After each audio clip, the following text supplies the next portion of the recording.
willkommen zu einer neuen Ausgabe SI Talk, Vancouver 2020, Corvus, Gold und wir wissen schon, um was es geht.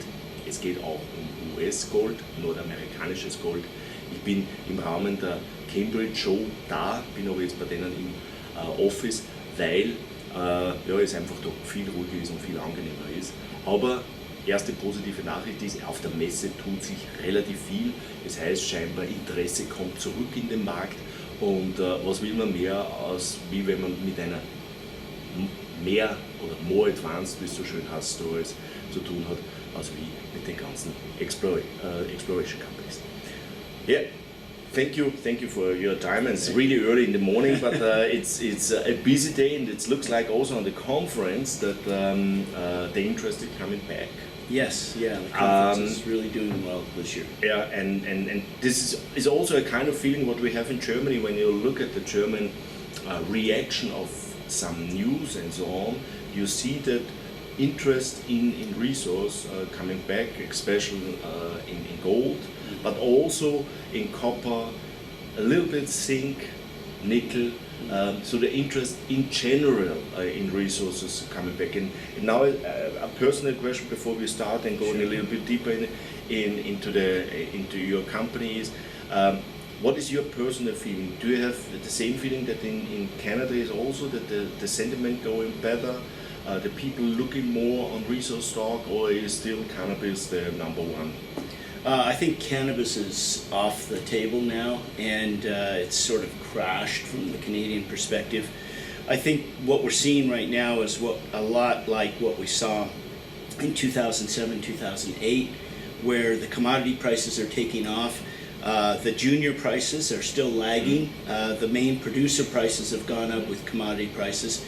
And so there's this gap that we saw back in 2008, where we saw a big swing at the beginning of 2009, and all of a sudden junior equities got a big bump and outperformed the majors and actually outperformed the commodity price. So to us it looks like 2020 is that inflection year, and we'll see that. It's really spurred, I think, mainly by M&A activity, particularly down in the developers like Corvus Gold and that.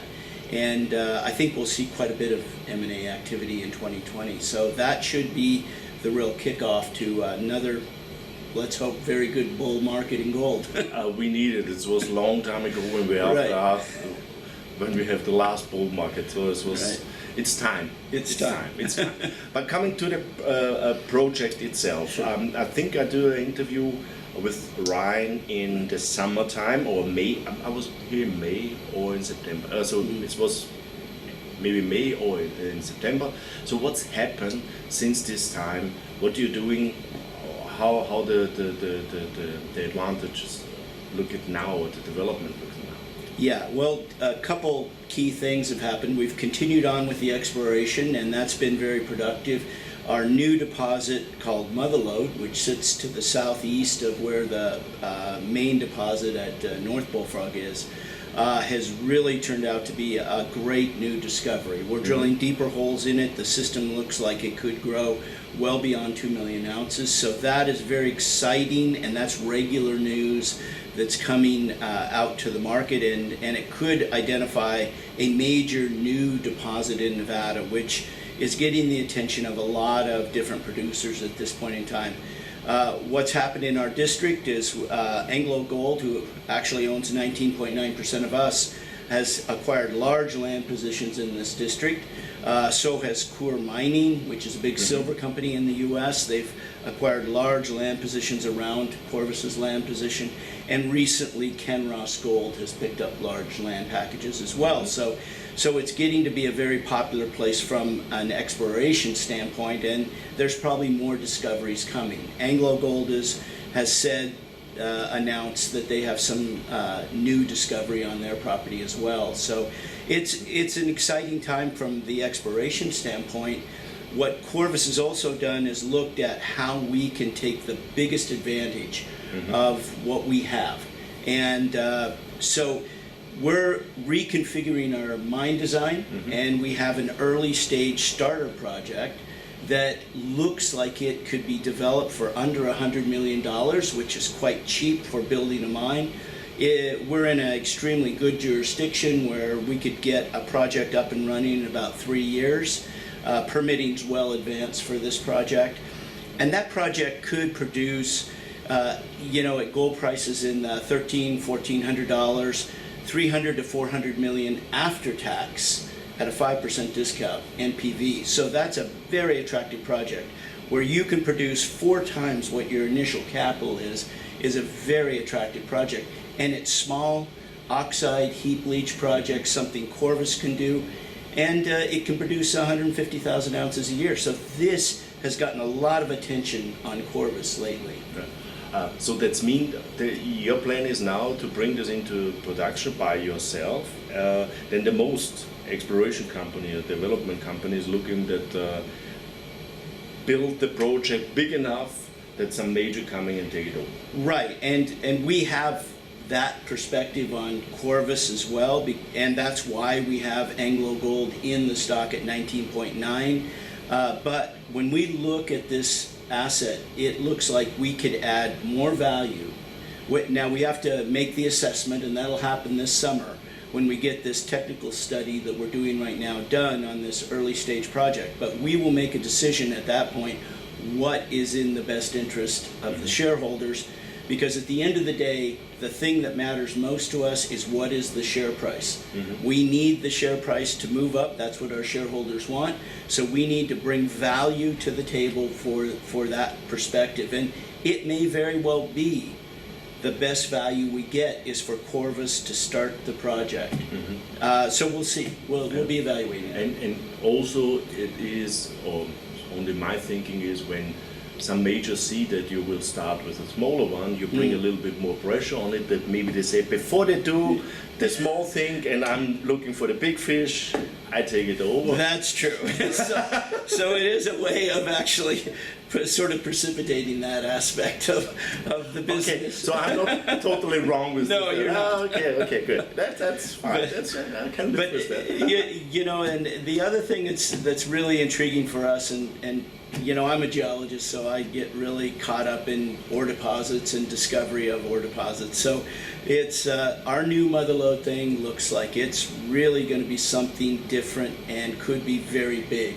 And that could drive Corvus's value on its own. I saw in your presentation that is online that you have deep targets on mother lode. Right. You don't drill this before. You have only on the geophysics, or you drilled it so far? We have started doing some deeper holes. We've been able to follow it down about 100 meters below the main deposit so far.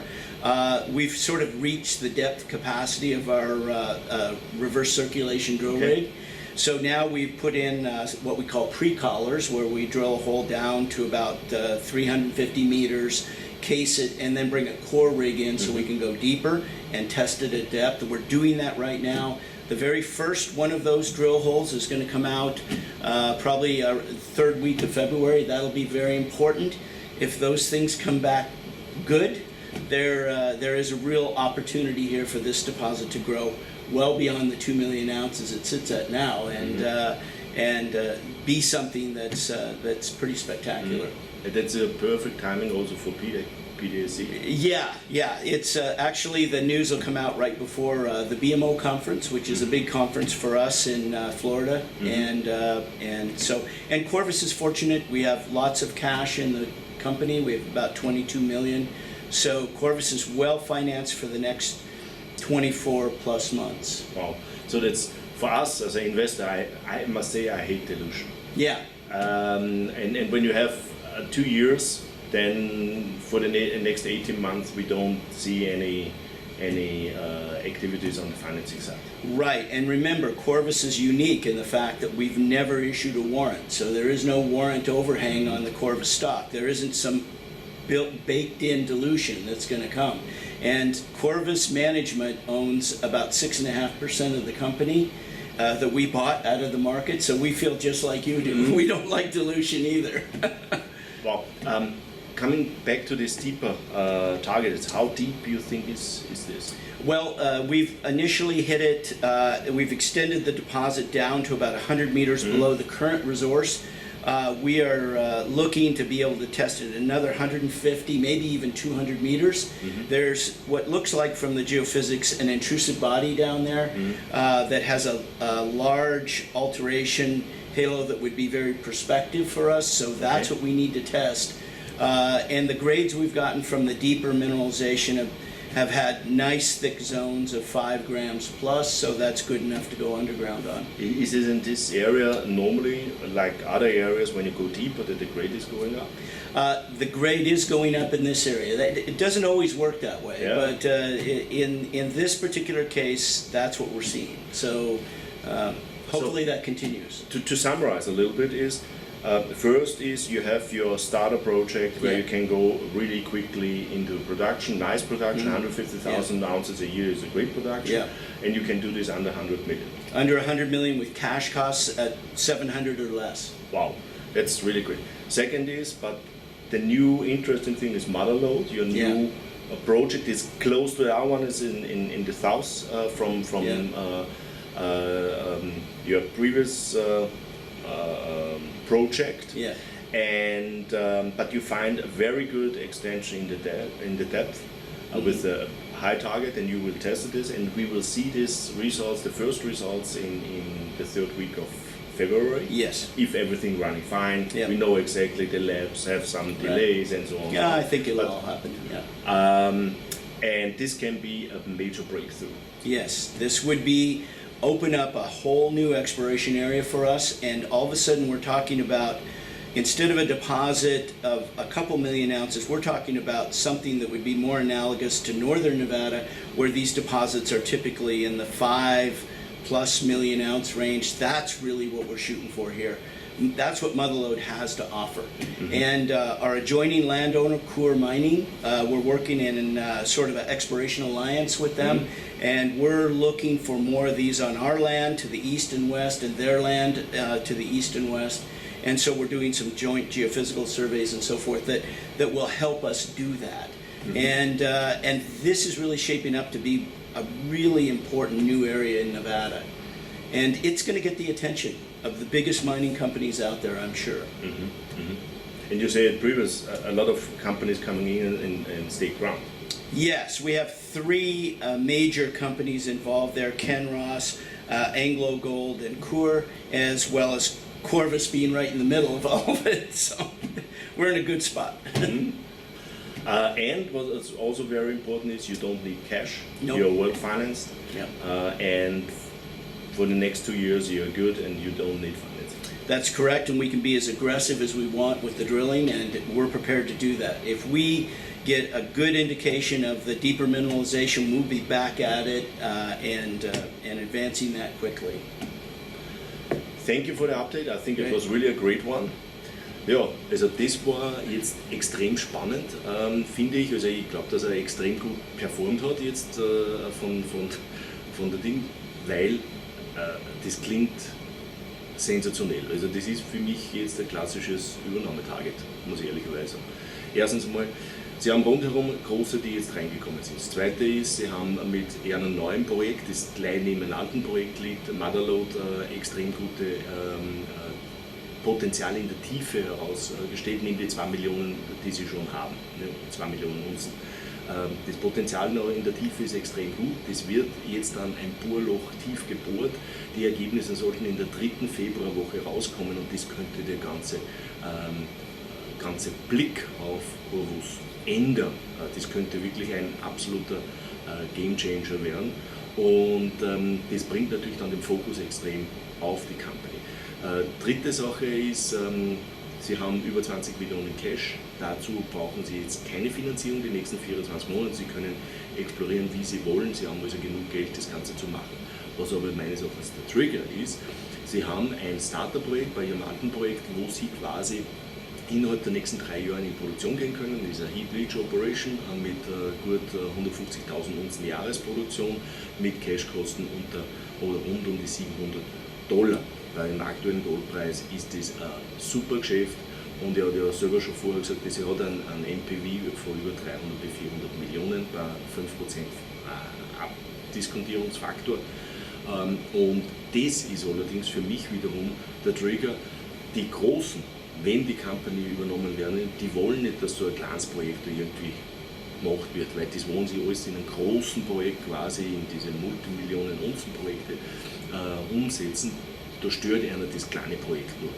Das heißt, man kann allerdings den Druck auf die Companies dann erhöhen, indem man sagt, okay, wir machen jetzt diese kleinere Mine, weil die dann natürlich gezwungen sind und sagen, okay, bevor die diese kleine Mine machen, muss ich es jetzt leider schlucken, weil dann kann ich meine große Mine drauf aufbauen.